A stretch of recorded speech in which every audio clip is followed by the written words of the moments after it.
Thanks for tuning in, and welcome to the Good Earth's weekly radio show, Another Day of Living, where the conversations are all about eating well, living well, and feeling good. And now, here's your host, Alex Litwack.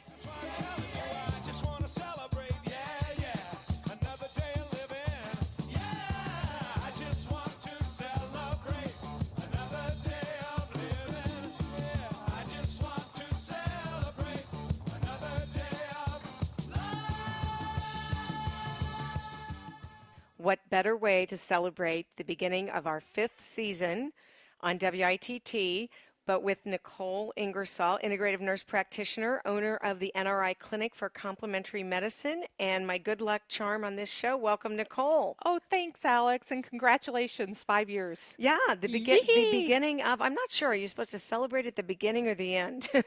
I'd do both. Life is too short. Why not? You speak the truth. So we've got a really great topic to start with today. Everybody's reading about the situation, not just in our state, but across the country with the massive addiction issues with opioids. Mm-hmm. Yes. What is it about opioids that they're being prescribed so much? I'm going to quote a friend of mine, or semi-quote, who's a physician and works at the VA in the ER, who stated in his opinion, and I agree with this, that it all started when we decided to make pain a vital sign, the 5th vital sign in the 1980s. So that's when the pain scales came out. You know, for kids, the happy faces, for us, 10 being the most pain, 0 being none. And when that happened, one was encouraged, probably appropriately, to assess one's pain as a patient. So a provider or nurse would be expected to always address pain in a patient. So I think it brought an awareness to a situation prior to that time that really needed to be addressed. We were not properly managing pain for patients with chronic diseases, for instance. But when that happened, on top of that comes a lot of regulations from the federal government, especially with hospital institutions, that required them to not only monitor it, but then what do you do with this information? And one thing that was done with this information was, well, I'm a prescriber. Here's this patient's pain. Didn't even realize they were in pain. I need to prescribe something for it. So honestly, to answer that question, I do agree with this friend in stating that that's probably when an increase in prescription opiates began.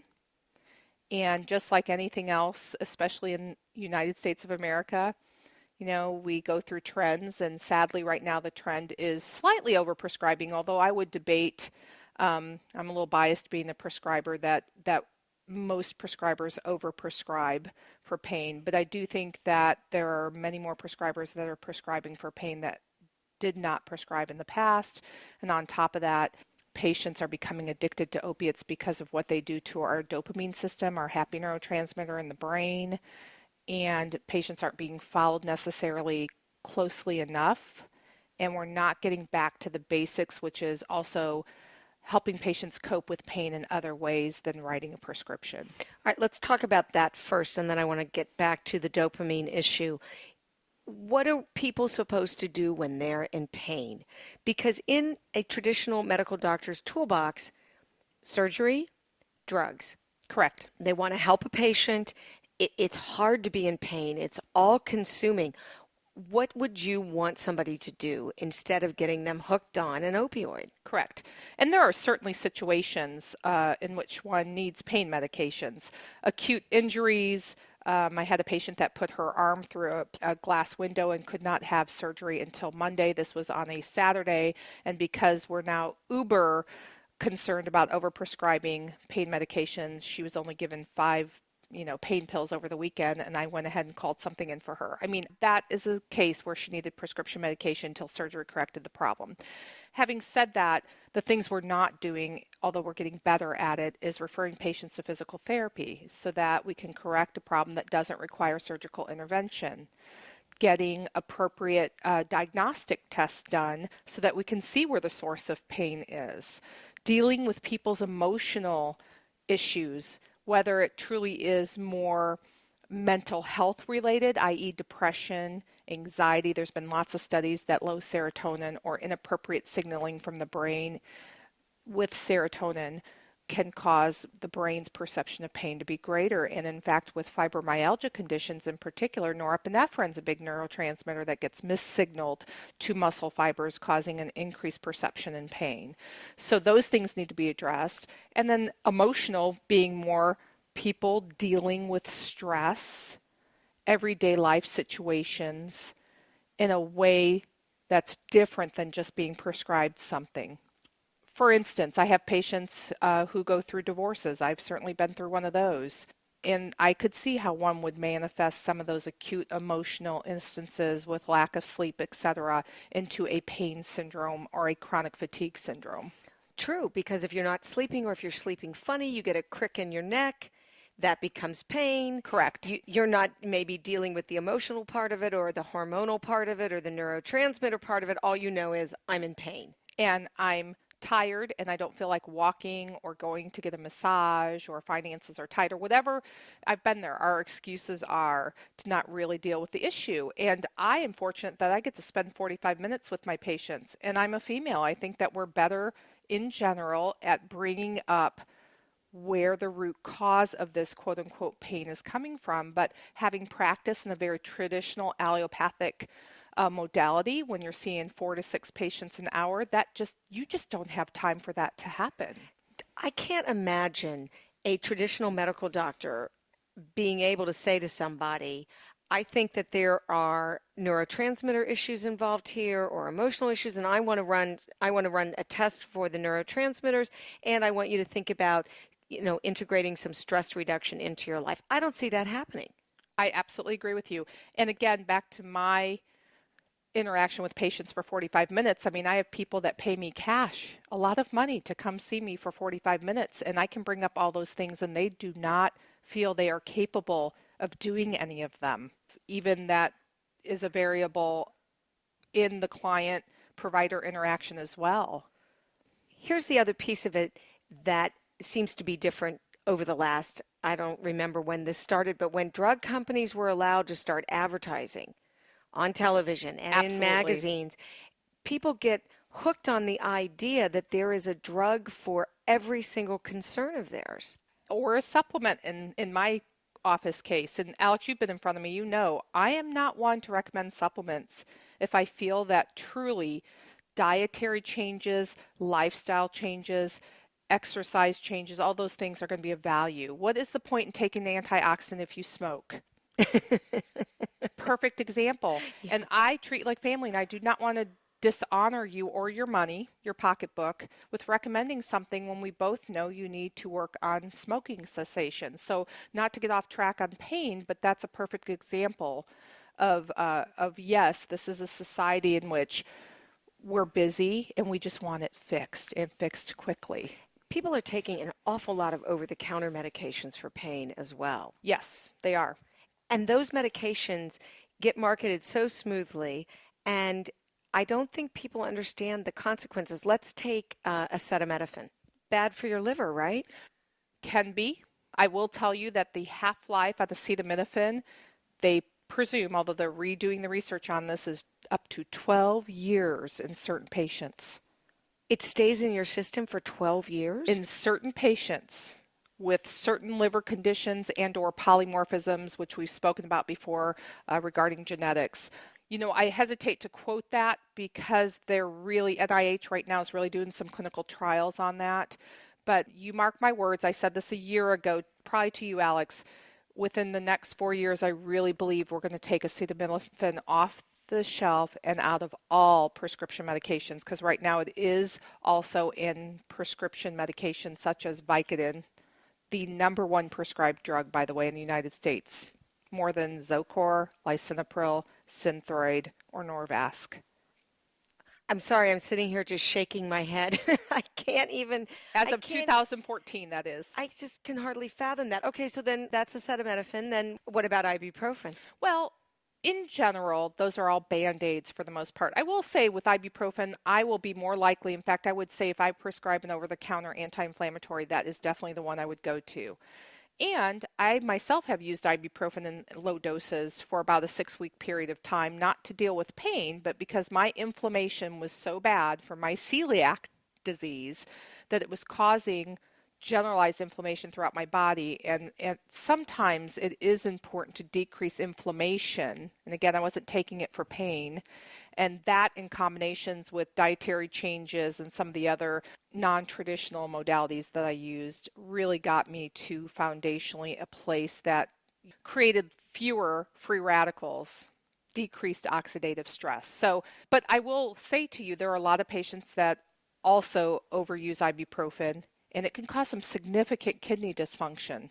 It can cause ulcerations in the stomach. I mean, everything, including supplements in high doses when used inappropriately.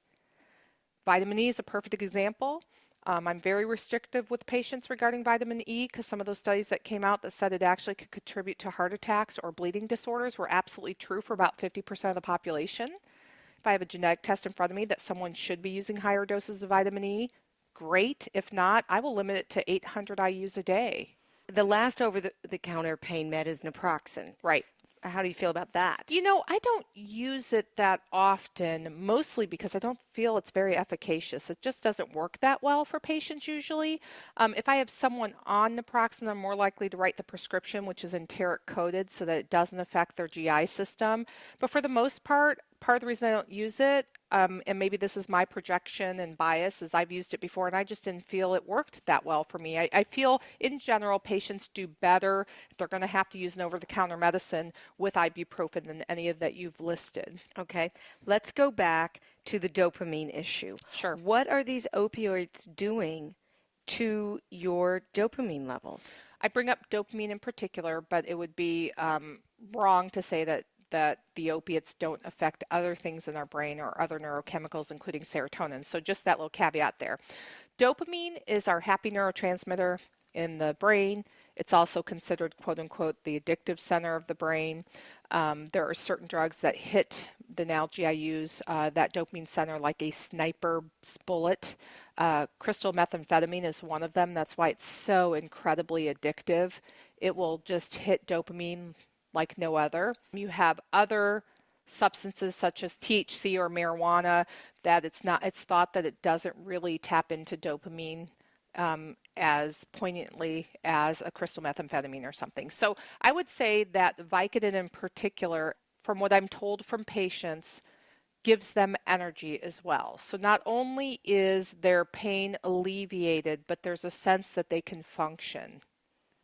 Where other opiates, until they build up with time, your Oxycontins, which are found in Percocet, morphine, etc., patients definitely feel, quote unquote, initially like they're drugged. And so one benefit of Vicodin, according to patients, and part of why I think it's so addictive, is for whatever reason, it tends to alleviate pain, but allows patients to feel like they can still function. They're not sleepy per se. Let's talk about the big daddy of pain medication, steroids. Right. There are so many people who are taking prednisone. Correct. And it's prescribed all the time for all kinds of ailments, and I'm not sure people understand the long-term side effects of those. So let's talk about, in my opinion, the foundation as to why people need prednisone, Depo-Medrol, any steroid. Inflammation. So a while back, maybe even a year ago, we did a whole talk on under-over methylation and inflammation.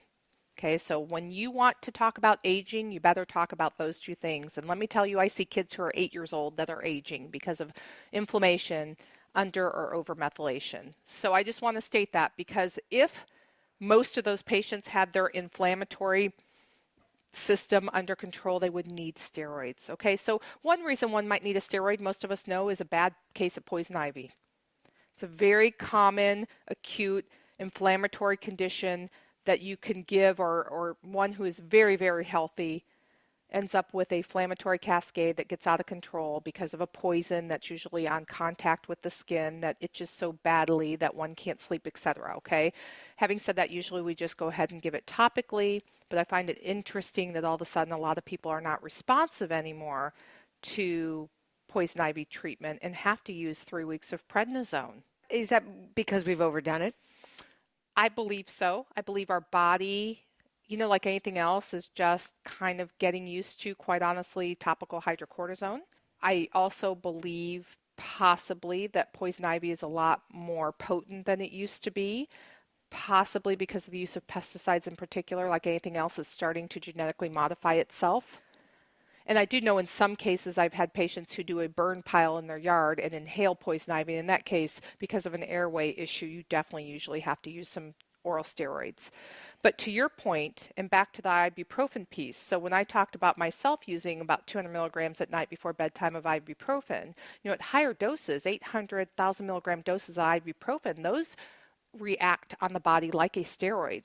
They are NSAIDs, or non-steroidal anti-inflammatory drugs. But at high doses, they very closely mimic steroids on patients. Let's talk about the side effects of steroids. Kidney dysfunction, bone loss. It's well known that chronic steroid use on anyone, even inhaled asthma drugs, because people forget that when you inhale Pulmicort or inhale an Aristocort or you inhale Symbicort, some of those mixed drugs, Advair, that you're also inhaling steroids. And although they do a better job at working locally in the airway and the lungs, you will still have a systemic effect. And so what that means is depletion of calcium and bone density with chronic use. So all the children that are using those for asthma, and I agree, back to Medicine 101, A, B, C, airway, breathing, circulation. We don't care about bones if you don't have an airway, you're not breathing, and you don't have circulation that's working, i.e. heart. When we have kids that are chronic asthmatics and they're inhaling steroids twice a day, guess what's going to happen to their bone density in their teeth? Long-term use is really bad. Thinning of skin. Thinning of hair and nails. So again, it's pulling minerals out of our body. Those minerals then go through the kidneys. The kidneys are one of our major filtration systems in the body. Causes stones to form, hardening inappropriately. Lots of difficulty for the kidneys eventually. And what about your immune system? Totally suppresses it, and eventually I do have patients who no longer have any immune function. They no longer produce, in particular, cortisol. To trigger their immune system because of chronic steroid use. And yet they are being prescribed every day to millions of people. I agree. And in the two patients I'm thinking of, in their case, one was an AIDS patient. The other one personally had a history of asthma, and I do believe that she was inappropriately prescribed steroids since she was a child, but she's 80 years old, and so that's what we did back then.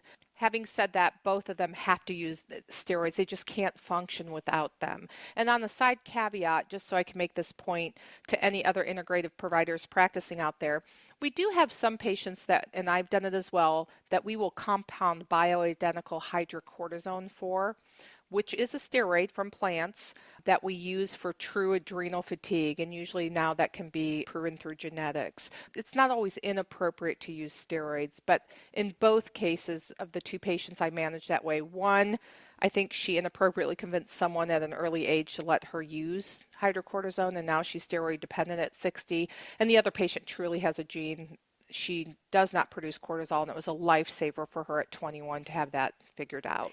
Those are the exceptions. Right. And then there's that other issue with steroids I heard called steroid madness. Oh, yes. And I think that's more related to injectable steroids, quite honestly. I see patients with angioedema. They come in with red eyes, swollen eyes shut, mouth, and I worry about their airway being swollen. And in that case, it's like you're getting a steroid shot in the office. Again, airway, breathing, circulation. But one thing I forewarn, in this case, kids, the parents about is they're going to have some insomnia. They're going to have some hyperactivity, and it's very possible they're not going to be very pleasant tomorrow. And that's mostly because the steroids, you give an injection, it works acutely, does its job, and then the steroid starts to actually wax and wane and get expelled from the system, and they almost come down, quote unquote, from that steroid high. So the rage really usually is related to the body really enjoying that 2 hours of acute high, for lack of better words, feeling young and youthful. I don't see that quite as much, I'll be honest with you, Alex, in the patients that I have that take steroids, because they're usually managed, if it's chronic steroids, for a lot lower dose, although depression is. With steroids. When I have patients on chronic steroids, again, either inhaled or oral, one concern I have, a lot of times they'll present with me with fatigue and depression. And so I will bring up the fact that the chronic steroid use, and sure enough, these are patients maybe in the last year they started the steroids, and they do acknowledge a correlation between the time that they started steroids and feeling the way they feel. And aren't there some addiction issues? Absolutely. I mean, first of all, your brain may not like being taken off hydrocodone acutely, but you'll live. I promise. No one dies from Vicodin withdrawal. No one dies. They may feel like it, but they don't. You withdraw someone from chronic steroids too quickly and acutely, and they can die. So there definitely are physiologic reasons one can become dependent on steroids. But the other piece of that, back to your point, is people just feel better. They have more energy. They feel they can push through their day easier. So for that reason, there is a psychological component attached to that too. We're in a big mess, Nichole. Well, the good news is I don't personally see too many patients other than asthmatics that are on steroids. I mean, I would tell you quite honestly that I see more, my concerns are more related to patients probably on statin drugs, honestly, or patients who need medications to help sleep or deal with their anxiety chronically.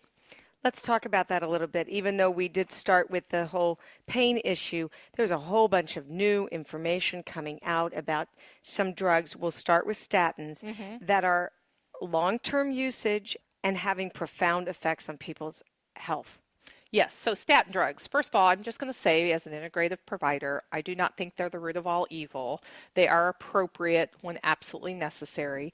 Having said that, we've known for a long time that statin drugs, if nothing else, and we're talking 12 years ago, that statin drugs will deplete CoQ10. And at that time, Pfizer actually made Lipitor in Europe, not in the United States, with CoQ10 in it. And CoQ10 is a potent antioxidant. It's very important for heart function and brain function. I mean, there's many things CoQ10 is good for. If you have bleeding gums and you floss your teeth, odds are you're CoQ10 deficient if you're bleeding. So it definitely has something to do with repairing of tissue. So depletion of CoQ10 from statin drugs has been known a long time, and we thought for a long time that most of the myalgias are arthralgias, the joint aches and pains, which are arthralgias, and the muscle aches and pains, which are myalgias, we thought was a CoQ10 depletion from statin drugs.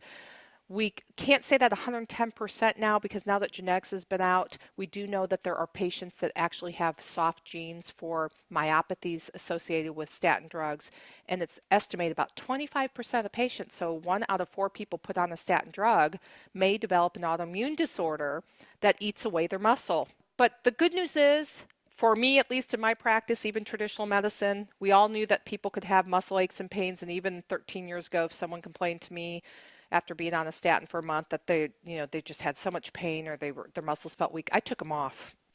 Isn't there some new evidence that those statin drugs are causing dementia? Right. I have not personally read the studies. And Alex, you know me, I'm one of those, like, I can see it on Yahoo, I can see it on CNN, but by God, show me the original studies. But I absolutely believe that. It doesn't surprise me. I've had patients on statin drugs that I felt cognitively weren't with the program. Having said that, they have coronary artery disease. Is it the chicken or the egg? But there is a high correlation. I read it in JAMA. I just didn't get to read the whole entire article, between chronic statin use and dementia. Not Alzheimer's, but dementia. Let's talk about another very popular set of drugs, which are reflux drugs. Yes. Lots of people taking reflux drugs. And I believe, you can correct me if I'm wrong, that those drugs are supposed to be prescribed for a 2-week stint. That's correct. People take them for years and years and years. Although there is one other indication, steroids. So if you're on chronic steroid use, it's very often that you'll be prescribed, in particular, a proton pump inhibitor, so things like omeprazole over the counter. Okay, Nexium is still prescription branded. We've known for years that it affects our kidneys. I've known for years in integrative medicine that it affects the pH and how your intestines function, your stomach for that matter, and how it functions. If one's on a proton pump inhibitor, their gallbladder tends to work overtime, as well as the pancreas, to produce acid, for lack of better words. But if we haven't brought this point up, because I'm going around in a circle myself, dementia, I mean, some of those drugs are starting to affect brain health. Which is astounding, since people are taking them for a completely different reason, and the cost of taking that drug is that they're going to develop another issue. Right. but a lot of this is brought on by human beings over consuming, at least in the United States, inappropriately consuming food, beverages, not getting enough exercise, what we call metabolic syndrome, hypertension, insulin resistance. But I have to tell you, I don't want to age inappropriately. And I work 50 hours a week, but it's just another commitment, half hour, 3 times a week with a trainer. And I have to make better food choices in my house. So guess what? Chips and crackers go in there right now. They're not in there. We are going to continue this discussion next week in part 2. Nichole, as always, thank you for being a part of the show. Thank you and congratulations. Baby, hold on to me. Whatever will be, will be. The future is ours to see. So baby, hold on to me. It's the Good Earth's 45th year of providing organic foods, high-quality supplements, toxin-free body care products, therapeutic herbs, cooking spices, herbal teas, healthy shoes, and more. We've got over 20,000 items packed into a lively house in Broad Ripple, and our knowledgeable staff is here to help you find just what you need. We're open Monday through Saturday, 9 a.m. to 8 p.m., and Sundays, 11 a.m. to 6 p.m. And our website is good-earth.com. Whatever will be, will be. The future is ours to see. When you hold on to me, hey, you know the future's looking brighter every morning when I get up. Don't be thinking about what's not enough now, baby. Just be thinking about what we got. Well, I can't be bothered with sorrow, and I can't be bothered with hate, no, no. I'm using up my time for feeling fine every day, yeah. That's why I'm telling you, I just want to celebrate. Oh, yeah. That's our show. I hope you'll join me next week for part 2 of my conversation with Integrative Nurse Practitioner Nichole Ingersoll. Don't forget to like us on Facebook, and remember that all of our shows are archived at anotherdayofliving.com. Thanks so much for tuning in. This is Alex Litwack. Have a great week. The happiest half hour of your day has been brought to you by the Good Earth Natural Food Company, keeping Indy healthy since 1971. Well,